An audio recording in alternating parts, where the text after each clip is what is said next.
lot of parents, they tell their children, go and read. Go take your book and read. And they've never read a book.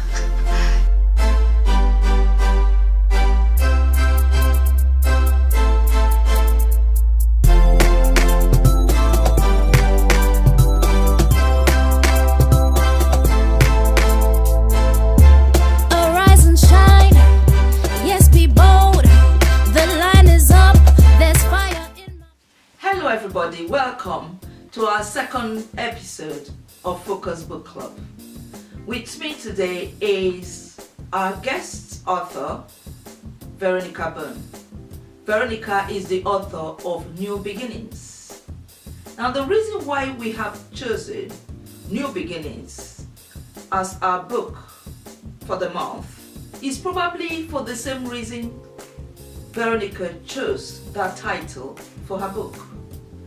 Looking through Veronica's book, I realized that most of her characters also had new beginnings. What is this thing about new beginnings? Guys, here with me is Veronica. Veronica, can you tell us a bit about yourself? Hello, my name is Veronica BYRNE and I'm the author of this book, New Beginnings. I'll tell you a little bit about myself. I am a mother, a grandmother and a great-grandmother. I live alone, but I have my family all around me. During my working life, most of my working life was spent in banking, and I also worked in retail, and a few years ago I trained to become a teaching assistant in a primary school. Welcome to the show, Veronica. Thank you for inviting me. Very interesting story. Now, Veronica, the book New Beginnings, why did you choose that title? I chose this title because this is a whole new beginning for me to be an author. I've never written a book before, although I wanted to, but this book, New Beginnings, it was,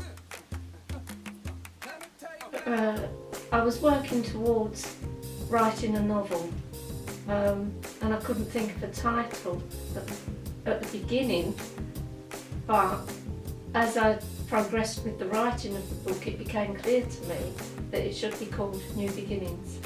Wow, very interesting. Now, that was why I said that the same reason why you chose this as your title is probably, probably equals why I chose this book, or I'm choosing it as a first book for our readers. So this is very, very interesting, and it's becoming more interesting now. Like I said, when I read your book, I was amazed at the revelations, especially the descriptions that you gave to different places.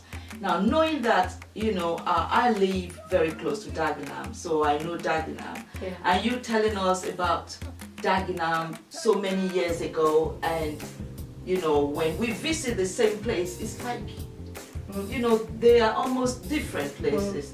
So, did you have that in mind when you were writing the book, kind of telling us what happened before in the past? When I was writing the book, I needed to describe, because this reflects back on the past, and I needed to describe what Dagenham was like back in 1979, 1980.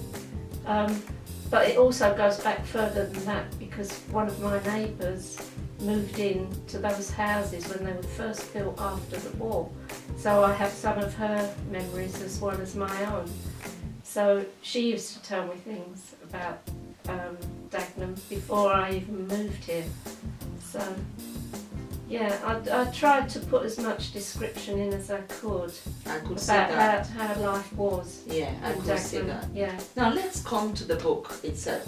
Now you wrote this book, and you told me that you won an award, or you. That's right. Yeah. How did that happen?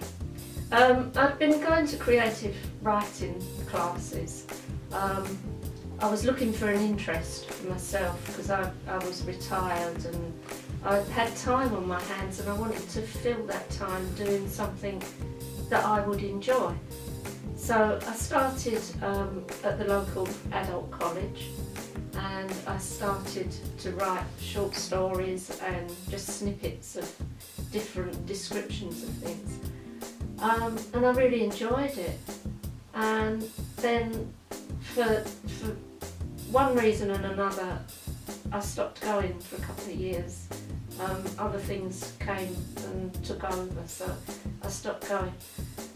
And then one afternoon I was looking at my emails, excuse me, and I had an email from the actual tutor who was doing the creative writing, and she was telling me about this competition that the London Borough of Barking and Dagenham were running, and it was called Pen to Print, and the competition was to write a novel, and for the winners they would get their books How printed. many of you? Can you remember how many of you went in for the competition? I think originally there must have been about 60 people that Wow. submitted their first chapters. And how many of you were picked?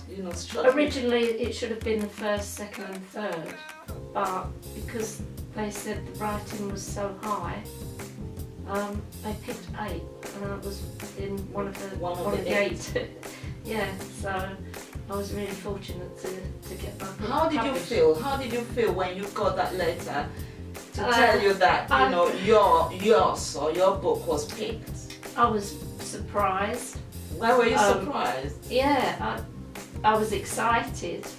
I was surprised because other authors had judged this competition, and I thought, my book's good enough now to be It was published. your first book? Yeah, well, it was the first chapter actually, but then after they'd chosen the first 8 winners, then you had to finish the book and produce a book at the end of the 8 months. So Yeah. you thought, that was an opportunity for you to now become an author. Yeah, and it's something I've always wanted to do since I was a child. When I was a child, I was always in the libraries reading and taking the books home to read. But I always sort of dreamed that one day I would write a book. How long did it take you to write this book, Veronica? From start to finish, it took 18 months. 8 months. That 8 was months. quick for a book. Yeah, because we had a deadline, and we wrote the first chapter that had to be in December, and then they judged it in January, and once it was judged, then you had up until September to finish the book. So it was 8 months. So what would you say is the theme of this book? What's the main theme? The main theme of the book is the challenges in life, and the changes that come, and the way that the characters adapt to those changes.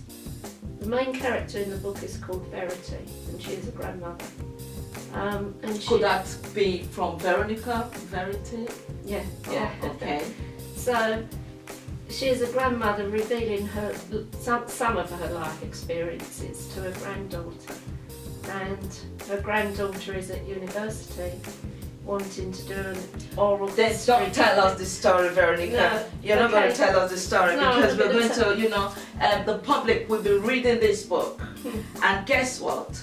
We will be inviting you again. Okay. And then you will have people asking you questions about Right. what they have Yeah. read. Yeah, that's So right. do not tell us the No, story. okay. Because, I've read the book and I know this book is not only interesting, but it's very informative.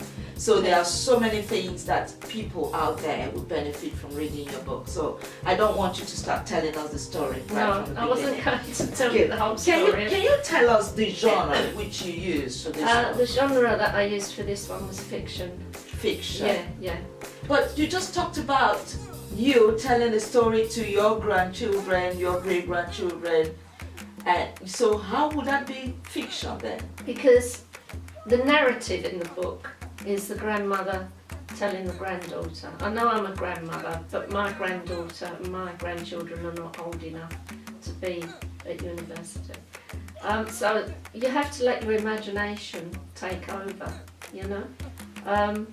But I've drawn a lot of it from my own life experiences. They're not exactly as they happened, because when you're writing a book you need to develop that. So that's what I've done with this book. So Veronica, sorry to cut you there. Did you think when you decided to use fiction, was there anything, you know, you were trying to cover up or something? Why didn't you just write your story? I didn't want to do an autobiography, Okay. because there were things in my life that I didn't want to publish, and I also wanted to try different ways of writing. You know, you draw on what you know.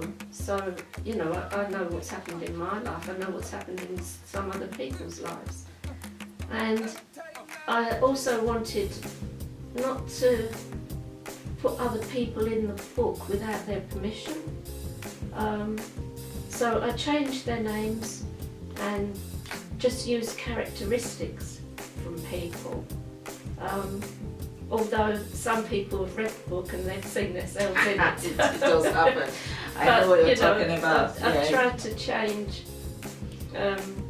characters. What of the book that made you cry or made you laugh or kind of made you to have mixed emotions? I think in the first few chapters it's about school days, and yeah, we did have fun, you know, and we did get up to naughty things, and that did make me laugh, you know, kind of remembering those things.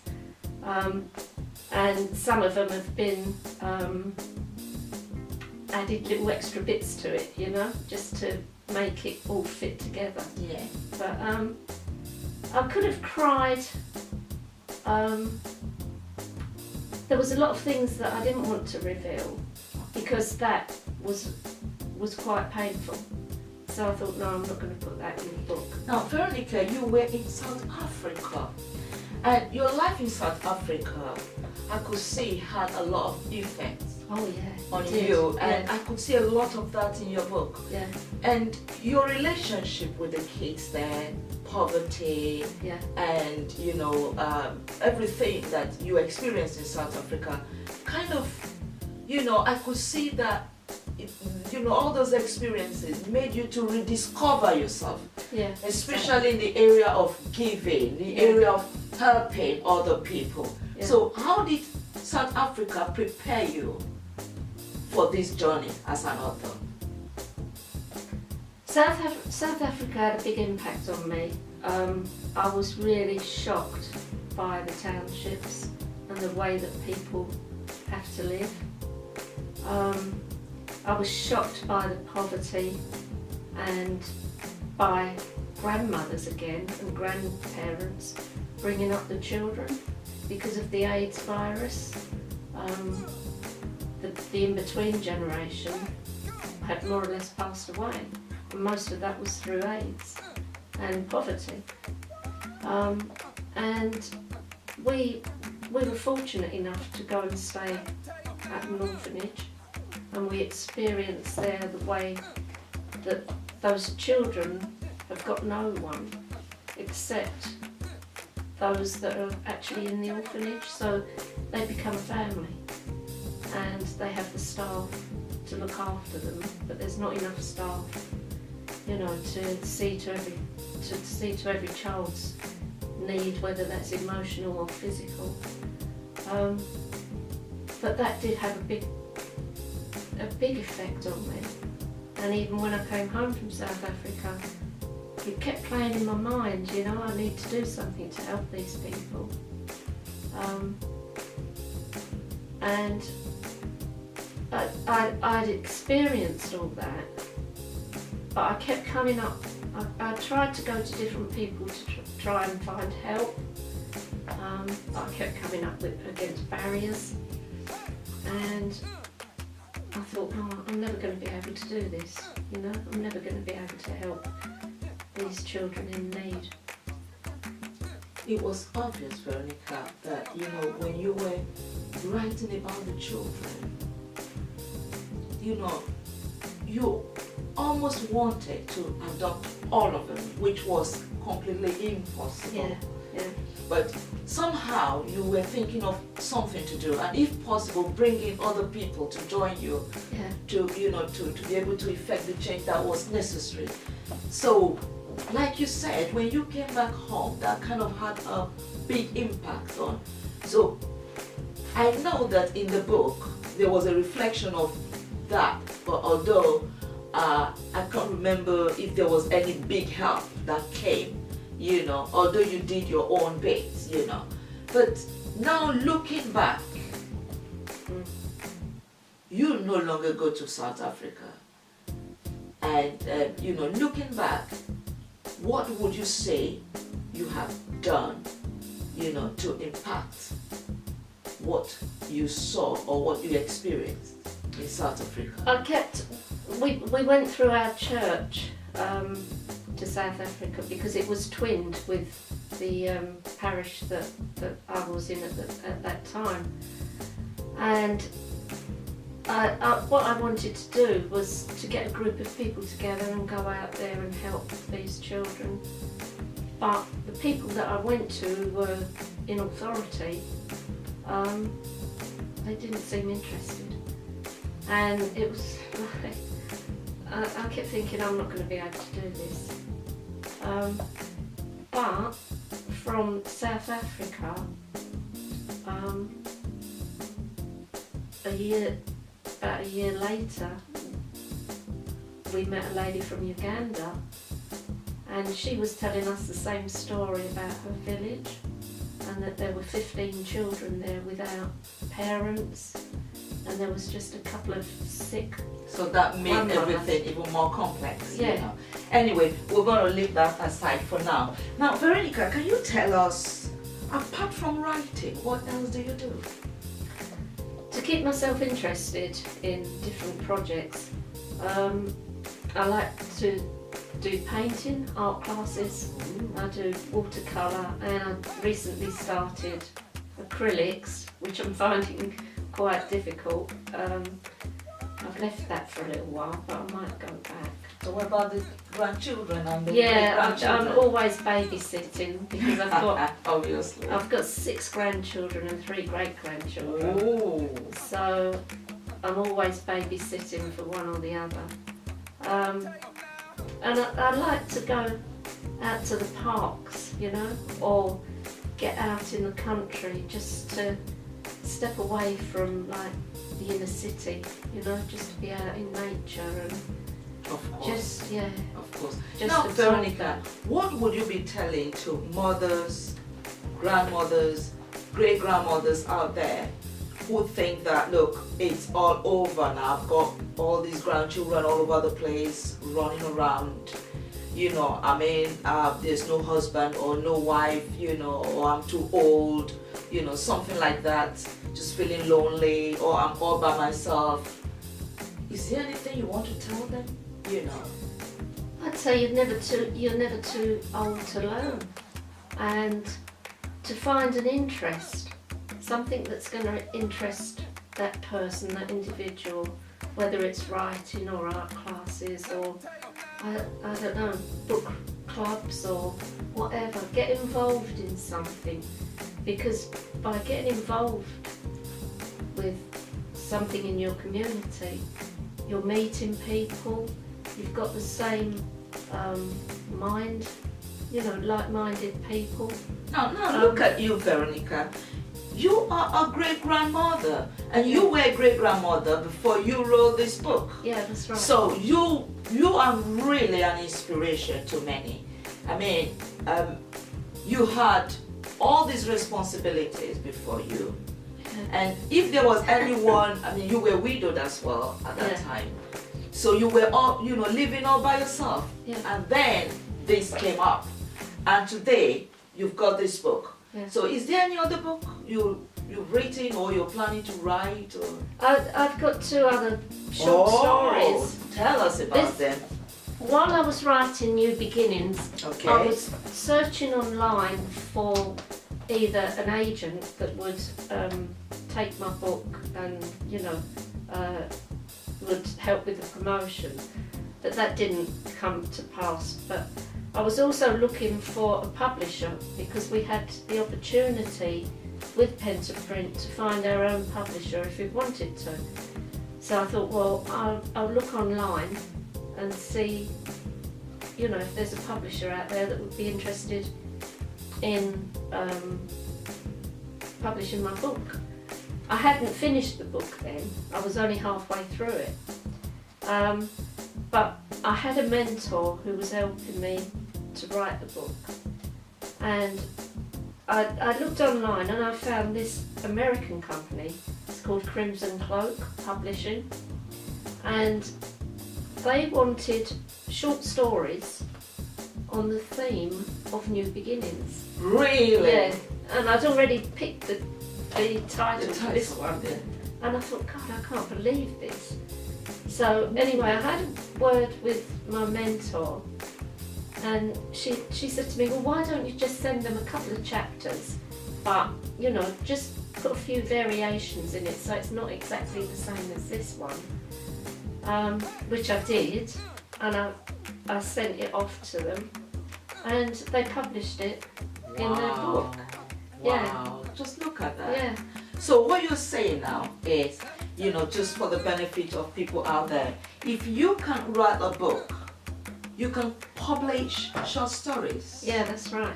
And a collection of short stories Yeah. could later, you know, you never know. Yeah. You could have a book later from a collection of short stories. Yeah. And there are anthologies out there. Can you tell us about those? Yeah, these are all stories from different writers.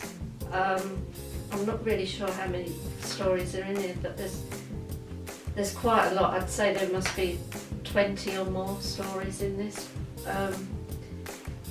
And when you write a short story for an anthology, they usually give you a maximum amount of words and a minimum, so you can work in between that. Do you have to pay anything No, for that? not with this one. It's all free. Yeah. So what advice do you have for people who have interest in writing, but somehow some people have written maybe halfway, they don't know what to do, how to publish, you know, and some they've written very, very short stories and they're thinking it's not long enough to be a book. So what would you be telling them? Well, writing is about putting words on paper and making a story. So whether that's a short story or a full book, there's always a place for that somewhere. You know, you just need to do a little bit of research. But Crimson Cloak are very good with short stories. I think they bring an anthology book out every year with different themes. So that one was the second one. Okay. That so I did. You've got another short story in this. Yeah. So this is also an anthology. Yeah. This So, one is called The Rider. Okay, the rider. And what they did, they give you a picture. This is like a hooded rider and the horse. Okay. In the background is the castle and the lake and all different things in this picture.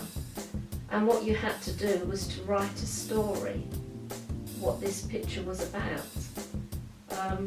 And so I wrote my one, and I took it back hundreds and hundreds of years ago to medieval times. Wow. And I wrote a story called Lady Charlemagne, and I was fortunate enough to get that one published as well. Get that published. Now, here is the question. Everyone will want an answer to. Do you earn money at all from all these writings? Is there any gain, any financial benefit? I earn money from New Beginnings. Okay.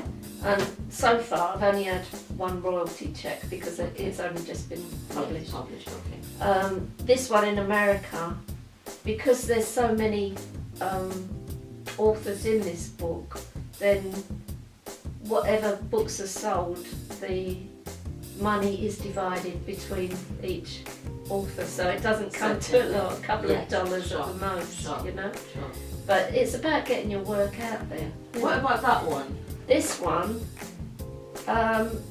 New Beginnings, was for charity, and that attracted me because it was for children of abuse. And there is a charity in America called Stop It Now, and the charity is to stop the abuse of children. So, you know, I was quite happy to So give all that to these, charity. all these stories are published, Yeah, and then when the books are sold, whatever comes out is is used to help those children in that's need. right. Yeah, That's interesting. yeah. So you can see that, or what I can see from all this, Veronica, is not only that your dream of becoming an author, not only that has come true, Yeah. but you are also helping Yeah, people out there and also putting some money in your pocket. yeah, a little bit at the moment. Yes. So, how long would it take? I know everyone doesn't read at the same pace. Some people are very, very quick when reading. Yeah. But how long do you think this would take an average person to complete reading? Some people can do it in a couple of days, other people a couple of weeks, I would think. And even with the font, it's Yeah. it's quite interesting. It's Yeah. not too tiny. You can No, easily that's read right. it, and then it's all bright, beautiful. I love the cover page and everything here just Yeah. looks bright, and I think the public, everyone is going to love reading I this. hope so, yeah. So we are recommended this book as our first book of the month, New Beginnings by Veronica BYRNE. And like we have said, the book is titled New Beginnings and it's our first book. And most of the characters in Veronica's book have new beginnings.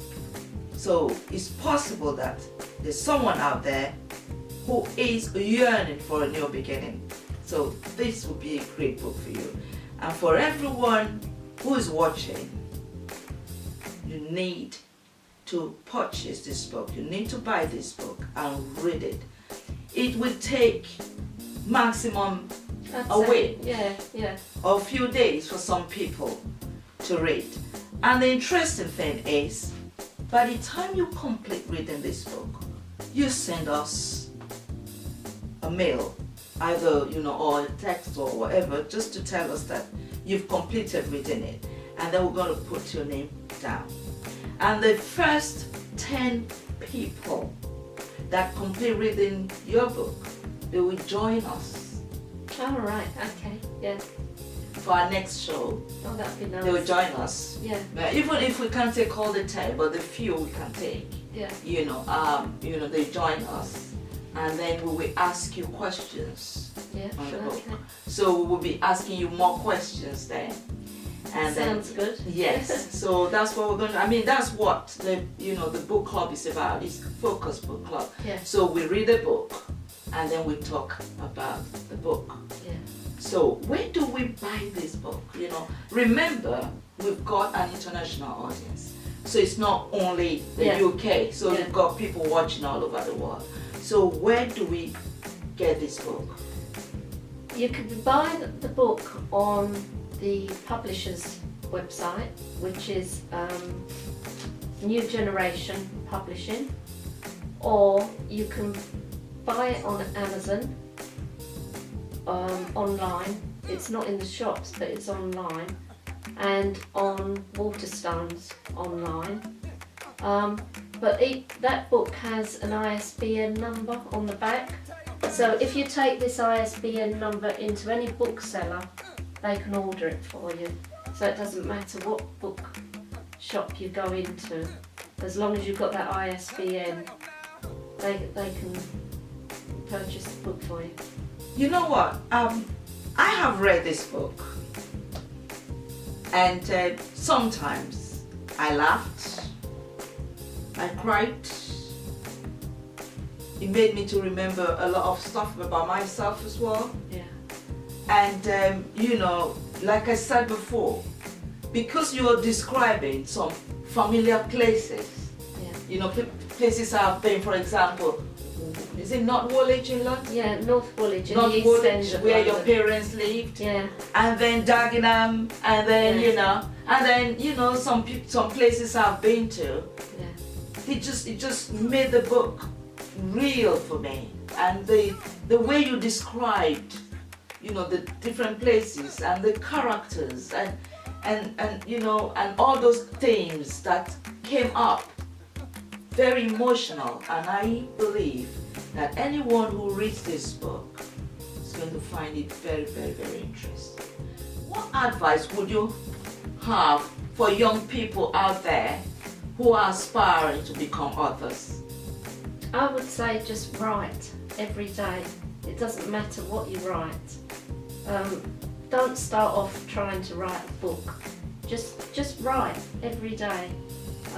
Whether that's fantasy or fiction or an autobiography.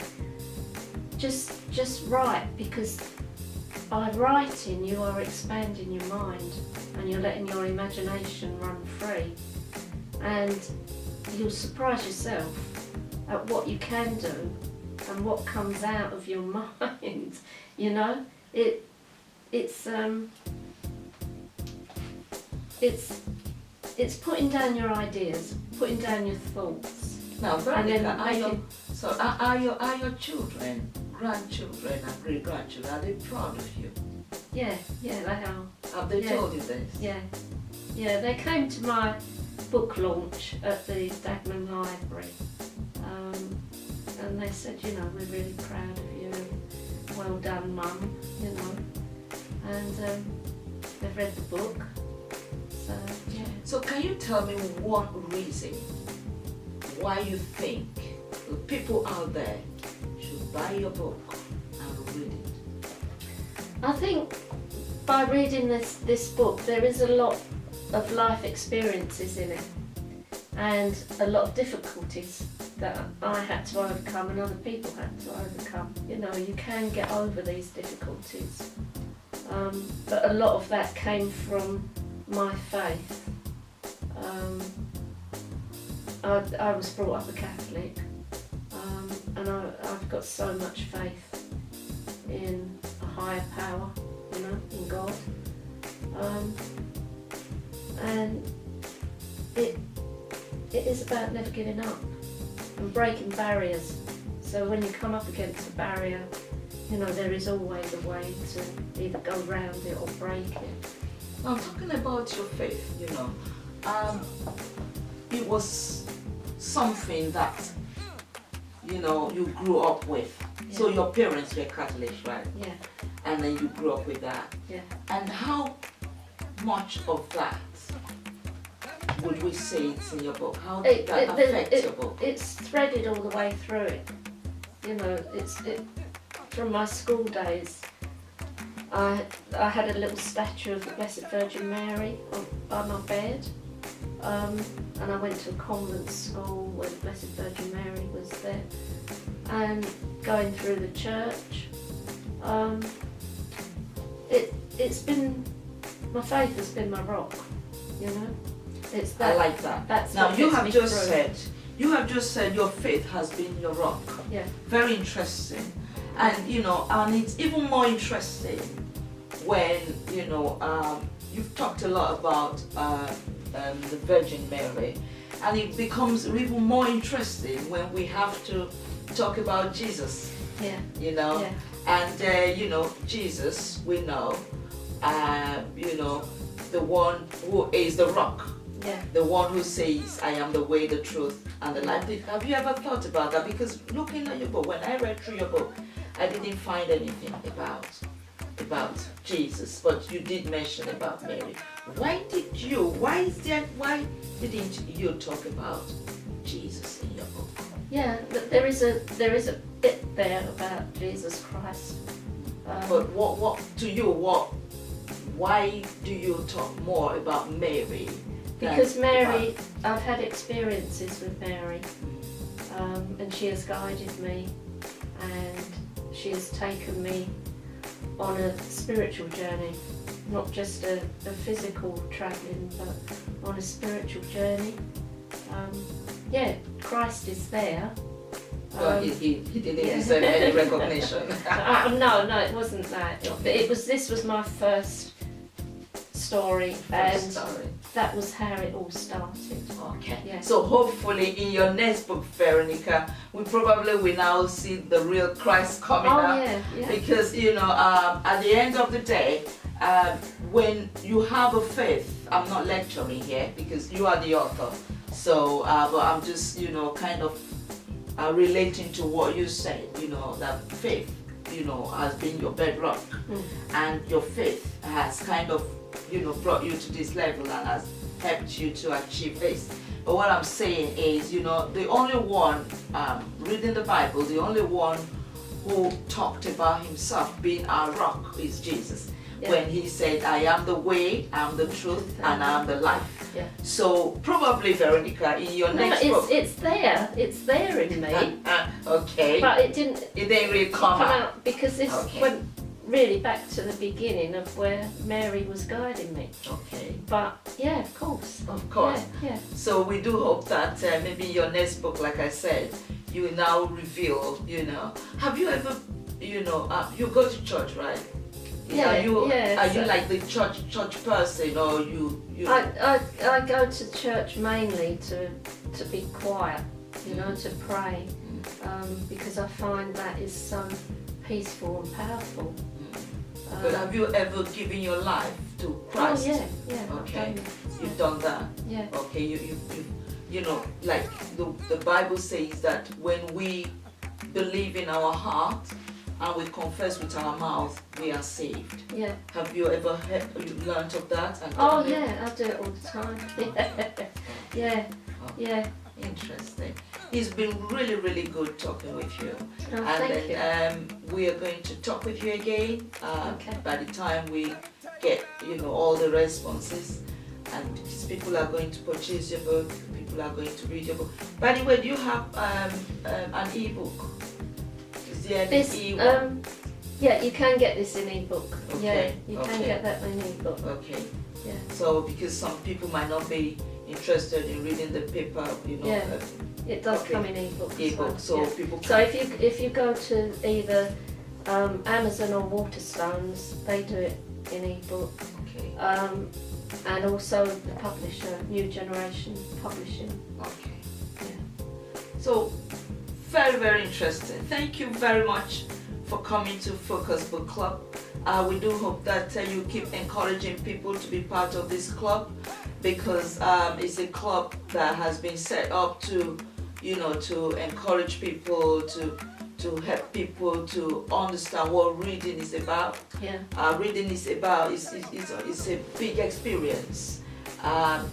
When you read, like I said before, you expand your horizon and you discover things you have never in your life discovered. And apart from that, it's an experience that That's right. it's like a journey into another area of life. Yeah. And who knows, maybe one person out there who's just watched this, what we've just done, will be the next author to be interviewed. Yeah, You that'd never be know. great. Thank Yeah. you very much.